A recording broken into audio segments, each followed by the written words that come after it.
बड़ी मुख्तसर सी और टू द पॉइंट बात करना चाहता हूं मैं आज, क्योंकि मैंने देखा जितना लंबा वीडियो होता है आप उसकी तारीफ़ें बहुत करते हैं लेकिन देखते नहीं हैं, क्योंकि हमारे पास इंटरनल एनालिटिक्स होता है, उसमें मुझे पता चलता है कि 5-6 मिनट देखने के बाद आप लोग उससे एग्ज़िट कर जाते हैं। तो क्यों ना बात ही छोटी की जाए। बात आज मैं ये करना चाहता था कि ये जो लद्दाख सूबा है, लद्दाख का रीजन है जो जिसमें करगिल और लेह अजला के ऊपर मबनी है, जो मुझे आजकल अक्सर ऐसा लगता है कि कहीं ऐसा ना हो कि ये एक रियासत बन जाए और जम्मू और कश्मीर बतौर यूनियन टेरिटरी देखते ही रहें कि ये हिमालयन प्लेटो के ऊपर हो क्या गया है। आज सुनकर आपको ये बात थोड़ी तंज़िया और थोड़ी मज़ाहिया लग रही होगी, लेकिन मैं इसको लेकर संजीदा हूँ।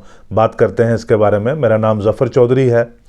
गुज़श्ता हफ़्ता आपने देखा होगा कि हमारी जो मुकामी अखबारात हैं जम्मू से और श्रीनगर से शाया होने वाली, उनमें भी बड़े नुमायां तौर के ऊपर फ्रंट पेज के ऊपर स्टोरी थी, और बहुत सारे कौमी अखबारात में भी बड़े अच्छे से ये खबर आई। इसके ऊपर तजिया भी आ गए बहुत सारे कि लद्दाख के जो लीडरान हैं लेह और करगिल के मिला के, उन्होंने एक यूनानिमस एक फ़ैसला लिया है कि 6 दिसंबर को एक वो पूरे लद्दाख में हड़ताल करने वाले हैं जिसमें एहतजाजी मुजाहरे होंगे, और ये एक आगाज़ होगा, वो कहते हैं कि उनकी एक सस्टेंड एजिटेशन का। एजिटेशन इसलिए है कि उन्होंने एक 4 नुकाती प्रोग्राम मरकज़ के सामने रखा है। उन्होंने कहा कि आप हमारी बात नहीं सुनते, हमारा और आपकी एक बातचीत चल रही थी, वो डायलॉग का प्रोसेस डीरेल हो गया है, लिहाजा आपकी अटेंशन सीख करने के लिए हम ये एजिटेशन करना चाहते हैं। एजिटेशन में आप जो हैं मुतालबात क्या हैं, डिमांड्स क्या हैं, वो 4 पॉइंट जो एक नुक्ते उन्होंने रखे हैं मरकज़ के सामने, वो इस तरह से हैं। सबसे बड़ी चीज़ तो ये है कि ये कहते हैं कि लद्दाख को अब यूनियन टेरिटरी से इसका दर्जा जो है एलिवेट करके इसको रियासत का दर्जा देना चाहिए। उसको उन्होंने बड़े तरीक़ों के साथ एक्सप्लेन किया। उन्होंने नॉर्थ ईस्ट की बहुत सारी स्टेट्स के उन्होंने मिसालें दी हैं। उन्होंने कहा है कि अगर वहाँ पे कम आबादी और बड़े रकबा के ऊपर अगर स्टेट हो सकती है तो लद्दाख में भी हो सकती है। दूसरी और उन्होंने एक्सप्लेन किया है जो समझ में आती है बात, दिल्ली में अगर उस लैंग्वेज में आप बात करें तो वो बात ज़्यादा अच्छे से समझ आती है। स्ट्रेटेजिक इंपॉर्टेंस उन्होंने बताई है कि एक तरफ से चाइना है, दूसरी तरफ से पाकिस्तान है और बीच में लद्दाख के लोग हैं। ये बात कंप्लीटली नेशनल इंटरेस्ट में होगी अगर आप लद्दाख को रियासत बनाकर लद्दाख के लोगों को मुकामी तौर के ऊपर आप मजबूत बनाएं। उसके बाद ये कहते हैं कि लोकसभा की हमें एक नहीं बल्कि 2 सीट्स हमें मिलनी चाहिए। आपको याद होगा कि रीऑर्गेनाइजेशन के पहले जम्मू कश्मीर की लोकसभा में जो शमूलियत थी वो 6 सीटों के ज़रिए होती थी। 3 सीट कश्मीर वादी में, 2 सीट जम्मू सूबा में और 1 सीट लद्दाख में हुआ करती थी। जब रीऑर्गेनाइजेशन हुई कश्मीर और जम्मू की तो 2 वैसे ही हैं। अभी डिलिमिटेशन का प्रोसेस चल रहा है, उसके जब नताइज आएंगे तो पता चलता है कि कश्मीर के हिस्सा में लोकसभा की सीट्स कितनी आती हैं और जम्मू को कितनी मिलती हैं, क्योंकि उसमें इंटरनल रीऑर्गेनाइजेशन तो ज़रूर होगी। लेकिन हमारी बात है लद्दाख की। लद्दाख वाले कहते हैं कि आप हमारी तादाद लोकसभा में 1 से बढ़ाकर 2 कर दीजिए। इसके अलावा उन्होंने कहा कि हमें राज्यसभा की भी सीट मिलनी चाहिए, और वो भी 1 नहीं बल्कि 2 सीटें हमें राज्यसभा के लिए होनी चाहिए। मज़ीद ये कहते हैं कि जो 6th शेड्यूल है कॉन्स्टिट्यूशन का ऑफ इंडिया का, उसमें लद्दाख की शमूलियत होनी चाहिए ताकि हमारी जो लोकल ज़मीन के ऊपर हमारे हकूक़ हैं वो एब्सोल्यूट लद्दाख के लोगों के रहें। बाहर से कोई भी आकर, बाहर से का मुराद ये कि मुल्क के किसी दूसरे हिस्से से आकर, ताकि लद्दाख में कोई ना बस पाए और हमारे जो रिसोर्सेज हैं, हमारे जो वसाइल हैं वो हमारे साथ और कोई ना शेयर करे। हमारे यहाँ के जॉब्स हैं, हमारा कल्चर है, हमारी जो सारी चीज़ें हैं, हमारे सारे रिसोर्सेज हैं, उसके ऊपर जो एब्सोल्यूट हक है वो सिर्फ लद्दाख के लोगों का होना चाहिए।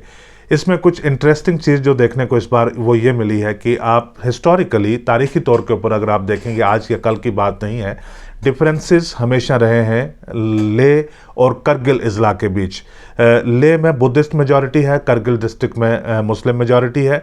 रिलीजियस पोलराइजेशन जम्मू कश्मीर की सियासत का और तारीख का हमेशा एक हिस्सा रहा है। इस रिलीजियस पोलराइजेशन की वजह से जो है सियासत है उसके ऊपर भी उसका इम्पैक्ट उसी तरह से रहा है।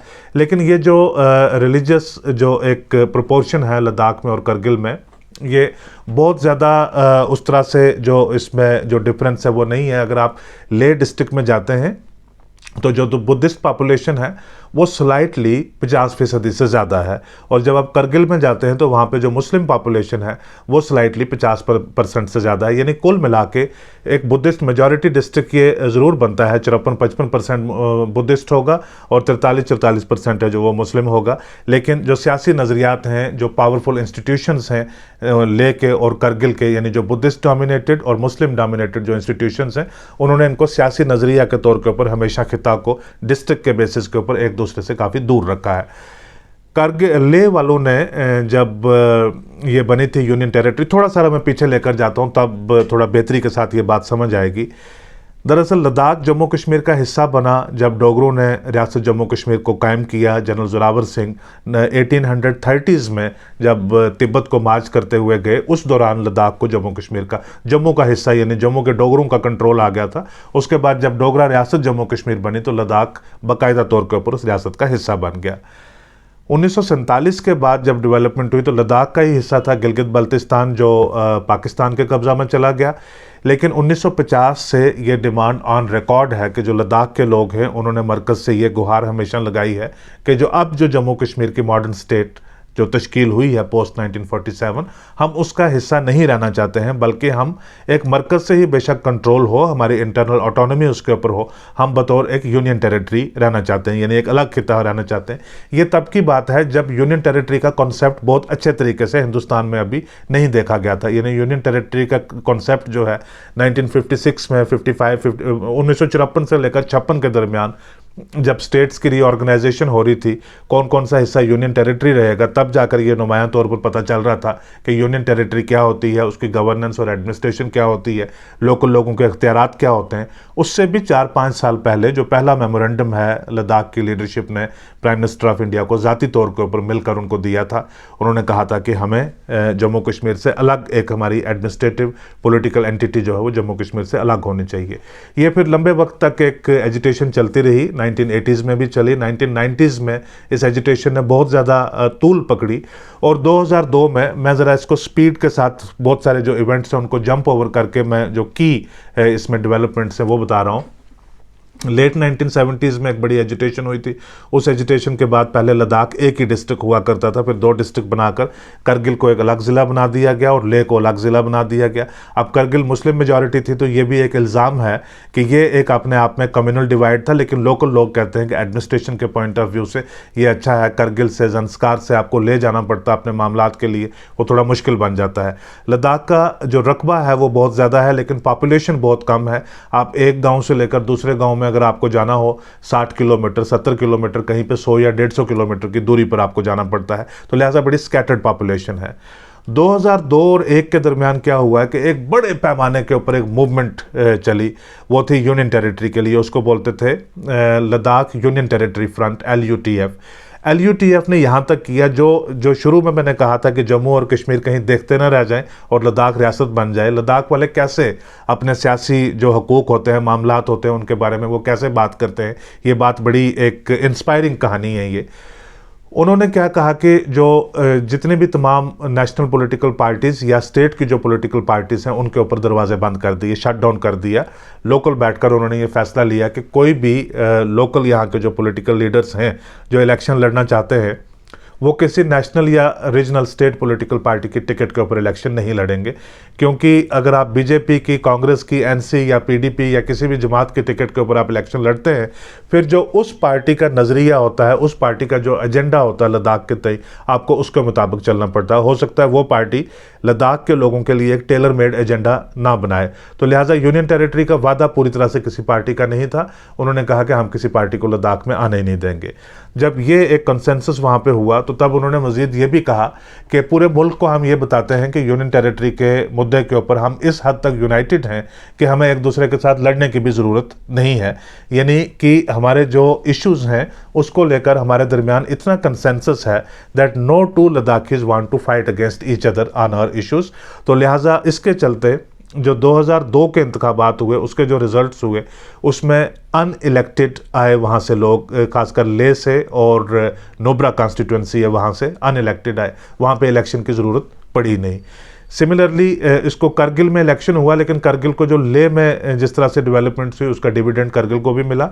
पहले जितनी भी गवर्नमेंट्स हुआ करती थी उसमें मिनिस्टर ऑफ स्टेट या किसी भी तरीके से लद्दाख के लोगों को अकोमोडेट किया जाता था, लेकिन ये ऐसी गवर्नमेंट 2002 में आई कि इमीडिएटली जो एक एमएलए लेह डिस्ट्रिक्ट से और एक करगिल डिस्ट्रिक्ट से उनको कैबिनेट रैंक में लिया गया, और बाकी कुछ और हैं उनको एमएलसीज और डिफरेंट पोजीशंस के ऊपर उनको भी अकोमोडेट किया गया। यानी लद्दाख की एक ग्रेटर एम्पावरमेंट होगी।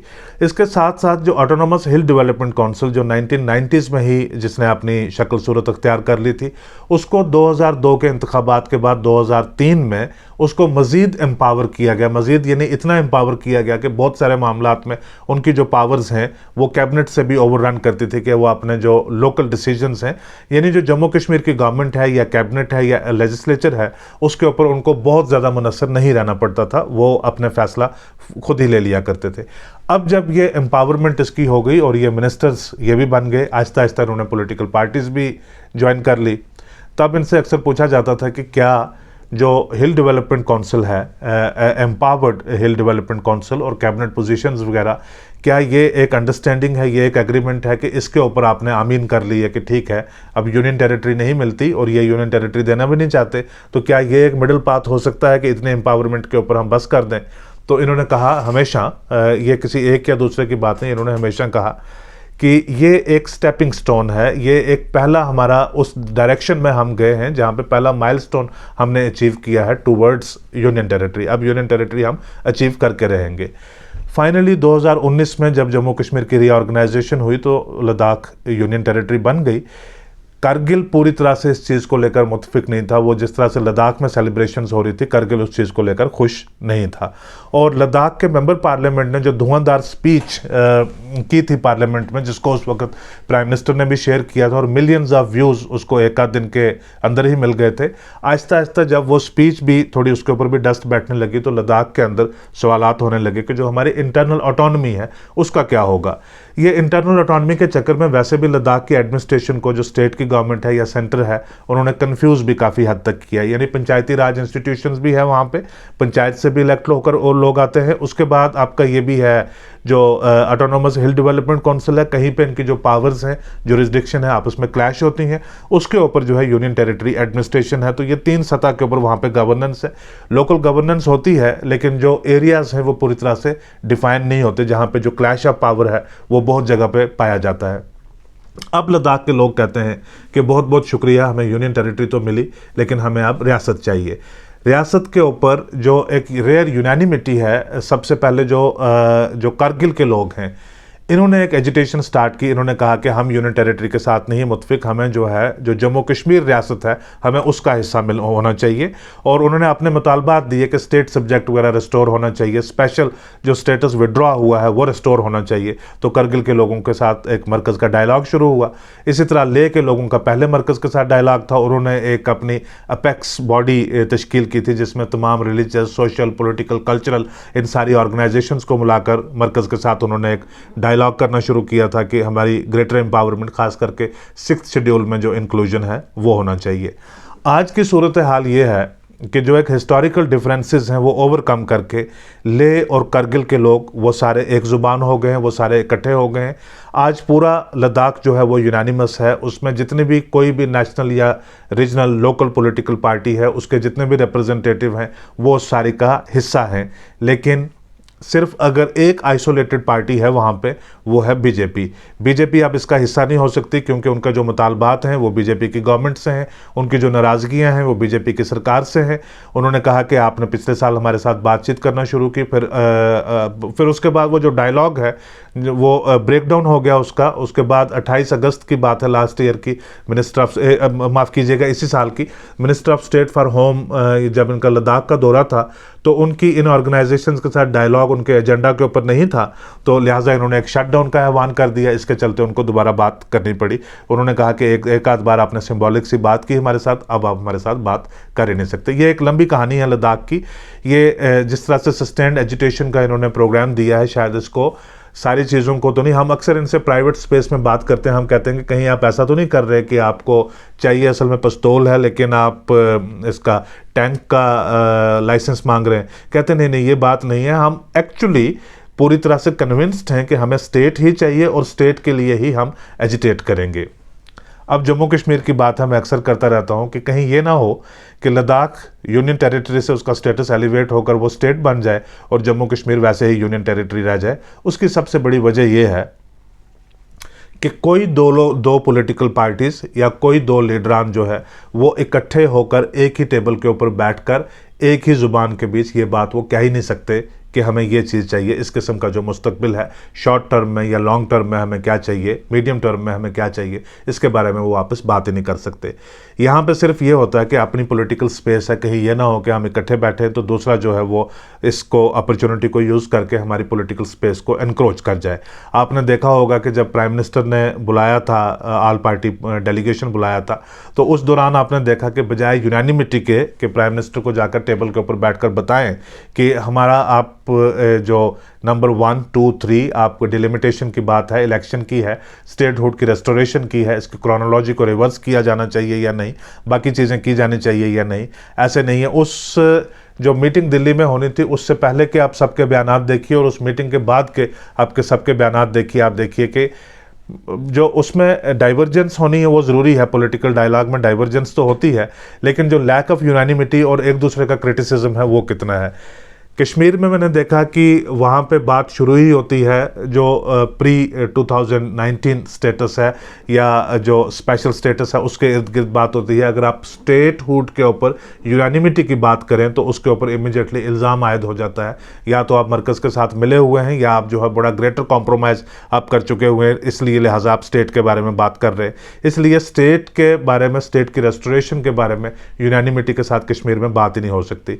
जम्मू में मैंने अक्सर देखा है कि जम्मू के पॉलिटिकल सर्कल्स में लोग, सोशल सर्कल्स में भी लोग बहुत सारा ओवर एक्साइटेड नज़र आते हैं यूनियन टेरिटरी को लेकर कि ये बात ठीक है, यूनियन टेरिटरी जो है ये होनी अच्छी बात है।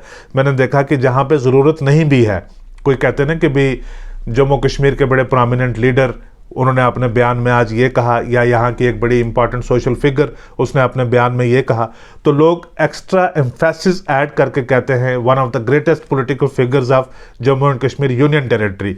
यानी जम्मू कश्मीर के साथ यूनियन टेरिटरी प्रीफिक्स करना या सुफिक्स करना जो है उसको एक सेंस ऑफ प्राइड के साथ देखा जाता है कि यूनियन टेरिटरी ही ठीक है, बजाय इसके कि वो इसमें देखें कि यूनियन टेरिटरी जो है वो इतनी बड़ी रियासत के लिए एक यूनियन टेरिटरी का लंबे वक्त तक रहना ठीक नहीं है। डेमोक्रेसी में जिस तरह से इंडिया का जो फेडरल स्ट्रक्चर है वो सारी रियासतों को एक जमहूरी निज़ाम के अंदर एक access to decision making process वो प्रोवाइड करता है, उसी तरह से जम्मू कश्मीर में भी होना चाहिए। रियासत हो, यहाँ पे इलेक्शंस हो और इलेक्शंस के बाद यहाँ की जो बनी हुई, यहाँ की चुनी हुई गवर्नमेंट हो और उसके अख्तियारात लेजिस्लेचर के भी और पॉलिटिकल एग्जीक्यूटिव के भी उसके अख्तियारात इसी तरह से हों जिस तरह से बाकी स्टेट्स में हो कि लोकल लोगों का अपने डिसीजन मेकिंग प्रोसेस के ऊपर ज़्यादा कंट्रोल हो। ऐसी यूनानिमिटी जो है वो जम्मू कश्मीर के अंदर आनी बहुत मुश्किल है। आप इसके ऊपर रिफ्लेक्ट कर सकते हैं, आप इसके ऊपर इंट्रोस्पेक्ट कर सकते हैं कि जो बात मैं कह रहा हूँ particularly in comparison with Ladakh वो सही है या नहीं है। आज का एपिसोड देखने के लिए हमेशा की तरह आपका बहुत शुक्रिया।